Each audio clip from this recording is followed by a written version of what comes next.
اقرأ باسم ربك الذي خلق خلق الإنسان من علق اقرأ وربك الأكرم الذي علم بالقلم علم الإنسان ما لم يعلم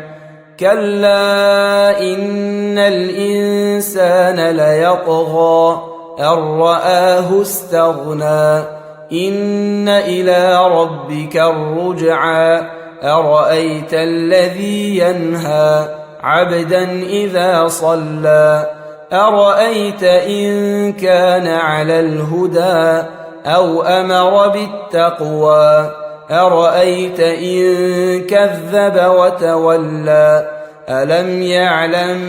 بأن الله يرى كلا لئن لم ينته لنسفعا بالناصية ناصية